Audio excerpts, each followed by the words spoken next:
Neeraj Jain, the India Country Director for PATH, with us at this stage.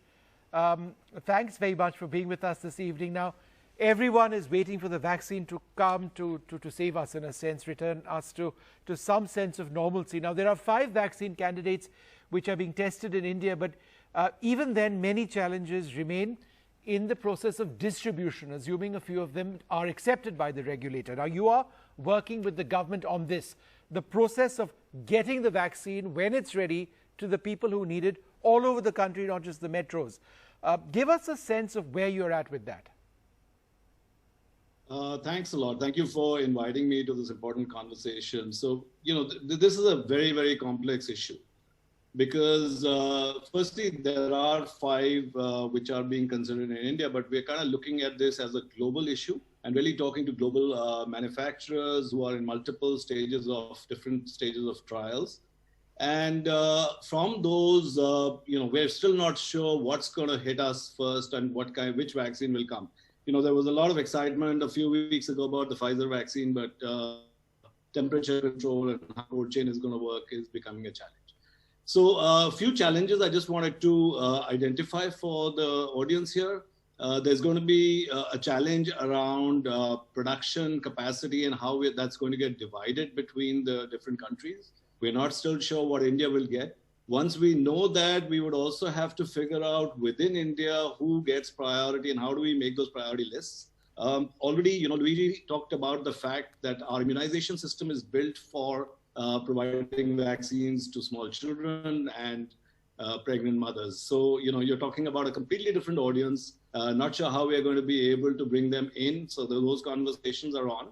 Within that also, this is probably the first time where the demand for a vaccine will probably be much stronger than the supply that we have, at least to start with. So how are we going to balance all of these and move forward without actually creating some sort of perversion, ensuring that the logistics and the cold chain works, making sure that the people who have been identified as the front runners to get the vaccine for the rest, and really ensure that we're able to create the protection that we need. So lots to think about. बिल्कुल Neeraj ji, how has the pandemic affected the health services? और आपने vaccine की बात की, सब जानना चाहते हैं वैक्सीन के बारे में कि हमारे बुजुर्गों को पहले मिलेगी कि बच्चों को पहले मिलेगी. How have the priorities changed?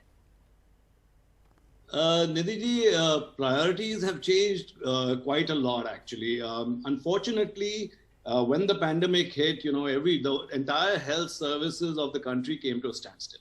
And our frontline workers, who are really the backbone of our system, just got involved with the COVID response. And frankly, we didn't even really know what we were trying to do apart from just responding to an emergency that we were trying to still figure out.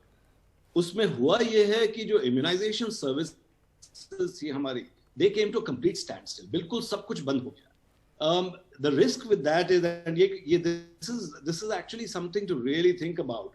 The risk is that जब essential services बंद हो जाती है, the risk is कि हमारी जो population है, जो बच्चे हैं, risk of them actually being harmed because of vaccine preventable diseases like diarrhea, like pneumonia, which is still killing about almost 500,000 children. And Pranay was talking about this just a little while ago, that COVID, we probably lost sight of that. So until the immunization services get online, until we are able to vaccinate every child, not just thinking about COVID, but the rest of the vaccines, we've got a dangerous situation on our hand. And I really think that's something that we need to think about. Also, the chances of vaccine manufacturers shifting production to COVID vaccine rather than continuing to produce the vaccines that our children need is another worry that actually stays at the top of my mind. Neeraj, बहुत बहुत धन्यवाद जुड़ने के लिए. वाकई जैसे doctor Roy ने शुरुआत में कहा था कि हमारे बच्चों के लिए एक वॉर लाइक सिचुएशन है, तो हमें वाकई में उनको तवज्जो देनी है. बहुत बहुत धन्यवाद नीरज.